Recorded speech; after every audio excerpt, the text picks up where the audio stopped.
Welcome to the Trade Automation Services how-to video on shipment services, part 2.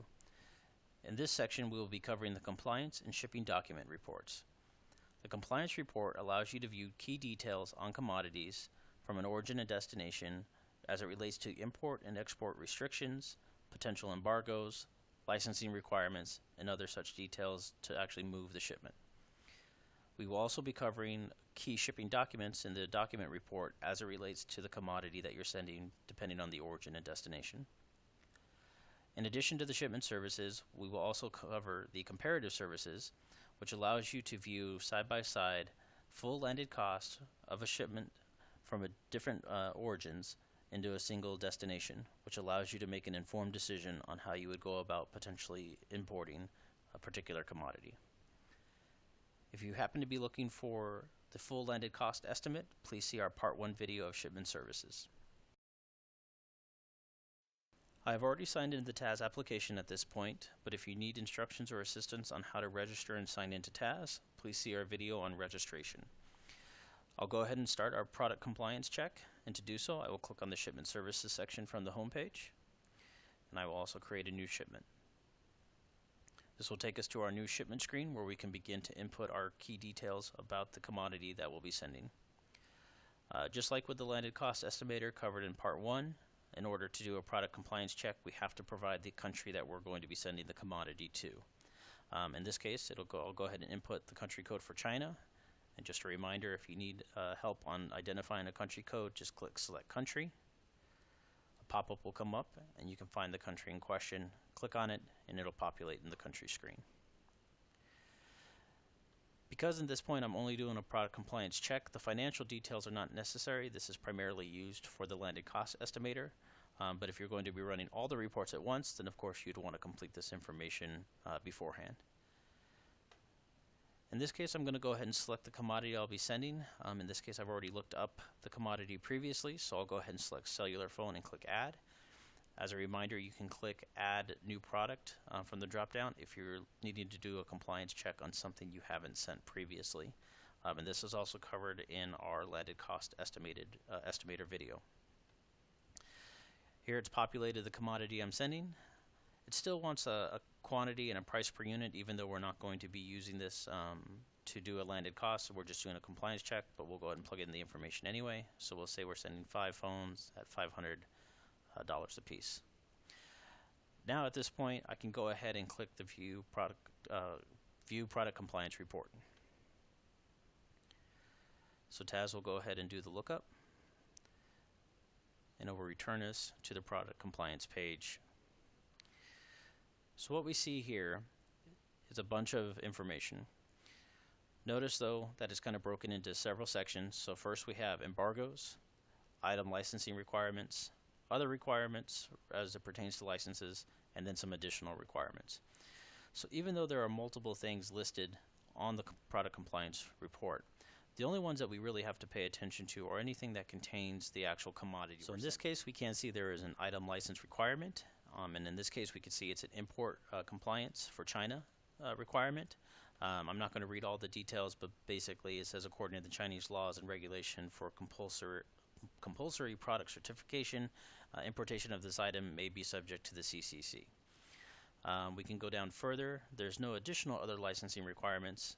But in the other requirements section, even though, again, we see all these other things listed, we're only looking for our particular commodity in question.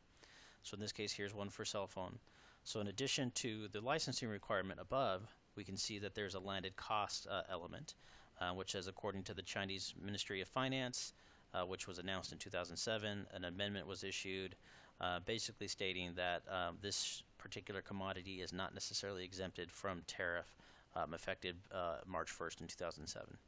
So again, what this section tells you is it just helps you see all the different key details that may be involved with the exporting or importing of a commodity. We have one more down here, which is a prohibited advisory, which again does not necessarily mean it's 100% prohibited. You would have to read the details on what might be required or what might be applied for your commodity depending on all the items listed in here. So it's a good idea to kind of review this to get an idea of what you might be facing when importing or exporting a particular commodity. When in doubt, you should always go ahead and contact your local DHL customer service team. They can help decipher some of these key details when it comes to importing and exporting particular goods from one country to another. In addition to what is listed here in TAS, DHL itself might have particular restrictions or particular prohibitions on commodities depending on their capabilities. So again, it's a good idea to contact your local customer service team.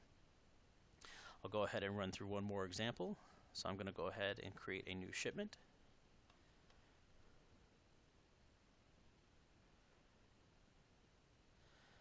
And in this case, I'll go ahead and plug in the information I already know I'm going to be sending to Turkey.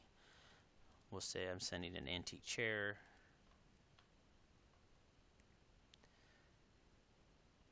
And again, we'll just plug in the quantity and the value.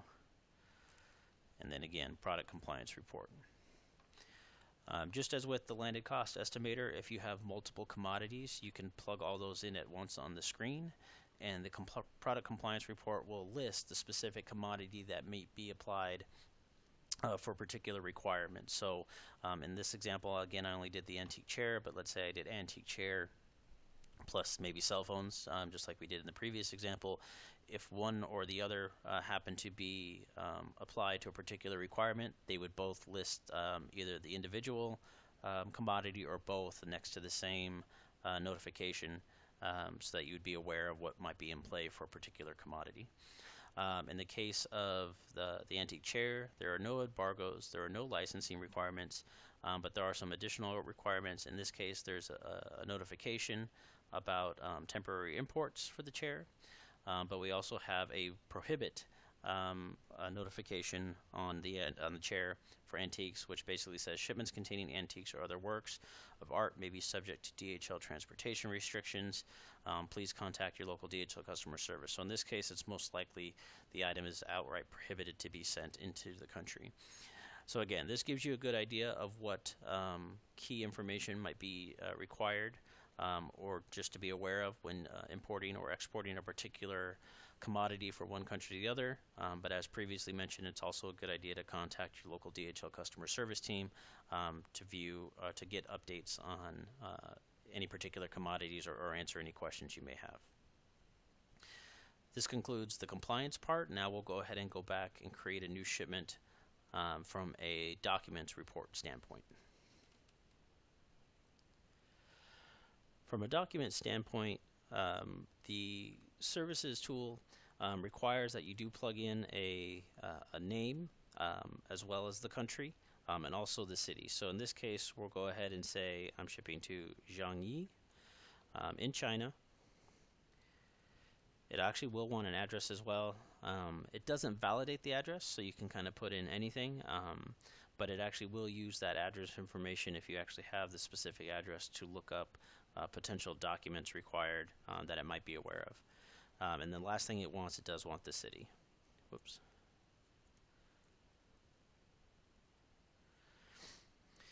So for this example, I will go ahead and use cell phones again.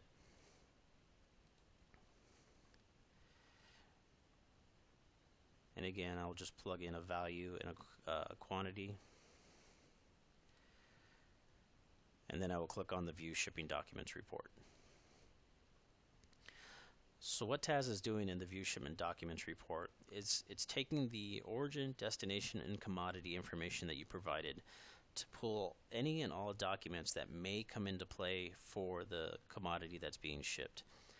It's not going to be pulling every single required document that you must have. This is again a potential or a probability that one of these will be required.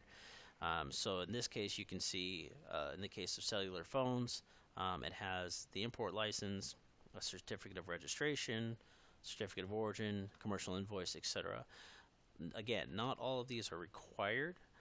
These are just documents that might come into play depending on what you're shipping, how large the shipment is, how it's packed, and other licensing requirements. And then to just view an example of these documents, you just have to click on any of the links provided, and it will open up and give you an example of that document. And then from here, you can choose to print and fill out the document or just go back and view other documents. So the document report, again, is useful just to help narrow down some of your documents. And the document report is different than the full-on document library, which is located in the TAS resources. So if you notice in the case of the cell phones that we're sending to China, it lists, I'd say about 15 different documents that may come into play. But if I go to the TAS resources in the trade document library, and I go look at the China section specifically, you'll notice that there's far more documents listed in that section than just the 15 that came as part of the document report. So you can see there's numerous documents for China listed here. And that's the point of the report, is to help kind of narrow down the documents that might be in play versus having to go through every one of these that are in the full document library.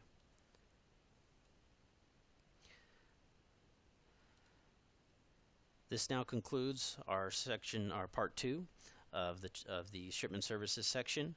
Again, if you're looking for the landed cost estimate report, you can cover that in our part 1 video of shipment services. We will now move on to our comparative services section. The comparative services section is very similar to the shipment services, with the difference being it does its landed cost estimate and compliance check based on a particular destination receiving a shipment coming from 2 or more origins, up to 5 origins in total. So to run the comparative services, we'll click on the comparative services link from the home page, and we will create a new comparison. If you have not viewed our landed cost estimate how-to video, I recommend you do that firsthand, as this will help make more sense of the comparison tool, as the landed cost estimator video goes into far more detail about what landed cost is and how to obtain the details needed to run a landed cost. For our comparison, though, I will go ahead and just going to jump right into it. The destination country we'll say we're importing to is Mexico.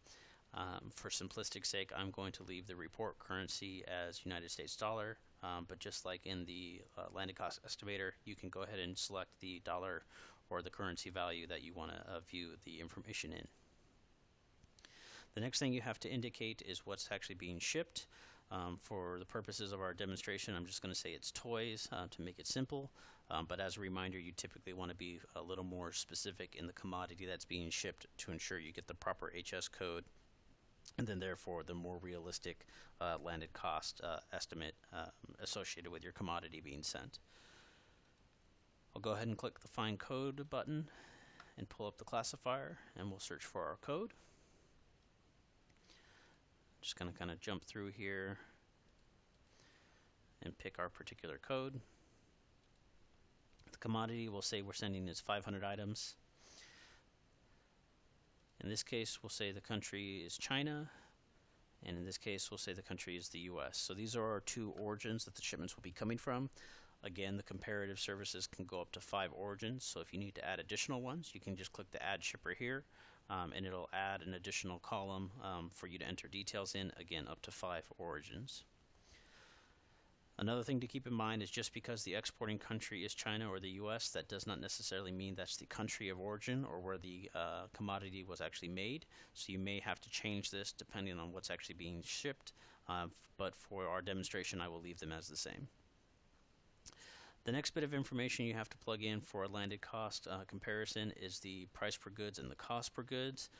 If you also want to do a product compliance check, you would need to fill in the shipper name, but for our demonstration, I'm just going to do a landed cost estimate. So the cost of goods from China, we'll say is $100. Whoops, $100. And from the US, we'll say it's $110. So even though I'm receiving the same commodity, it's going to be a little more expensive for me to buy it from a unit perspective out of the US. For demonstration purposes, I'm going to say the transportation charges are the same, and we'll say the insurance charges are the same. We'll say it's $10,000 each for our insurance. If you happen to know the broker information, the cost, you can plug that in as well. And then the user notes section is just something for you to help indicate any details you might want to remember about the particular commodities you're purchasing from the different origins. That just helps you when you happen to review the report later on. If you needed to remind yourself of any key details, this would be the place to look that information up. After you've plugged in the required information, you'll go ahead and click the View Landed Cost Estimate. And then TAS will run the comparative services of the China and U.S. origin details importing toys into Mexico. So if we kind of scroll through here, just like in the landed cost estimate how-to video, it breaks it down what we're going to be assessed in terms of duty, tax, and other customs fees. And it breaks it down in columns by the origin country. So in this case, here's China. Here's the United States. So again, the original cost of goods, being that we were buying 500 units at $100 from China, comes out to $50,000, and we bought 500 units from the United States, but at $110. Therefore, that's why it's the $55,000. Again, transportation and insurance were the same in our case, so we can see the cost, insurance, and freight totals are here. But then we actually get into the customs fees, and just like in the landed cost how-to, you can actually click on the particular assessed fee to get a detailed breakdown of what was being assessed. But the point of the comparative services that you can see is once you consider all of the customs fees, duties, taxes, etc., even though it was cheaper for me to buy the individual items in China at $100 a piece, in true landed cost, I would actually save spending a little bit more on the commodity because I'm going to save on potential fees and duty and taxes from the United States. So you can see the comparison where it would be roughly $81,000 to buy the same commodity from China compared to only $74,000 from the United States. So that's what the landed cost, the comparative services landed cost allows you to do, is make an informed decision based on what you're potentially importing, because just because the commodity is a certain price out of one origin doesn't mean that in the long run it'll actually be cheaper once all things are considered when you factor in duty, tax, and other customs fees importing that commodity into a certain destination. And then just like the landed cost and the shipment services, you can actually go up to your shipment services, click on My Comparisons, which essentially is your history, and then you can go through and review any particular comparison you've run previously. You can even click Copy, and it'll take you to the comparison where you can actually kind of not have to start all the way from scratch, plug in some key details if anything changed, and run the same comparison that you may have done previously. This concludes the Part 2 section of the shipment services as well as the comparative services of TAS. And if you haven't seen them, we encourage you to review our other TAS how-to videos, which covers TAS login and registration, our shipment services on the landed cost estimator, and the TAS resources. This concludes our video. Thank you.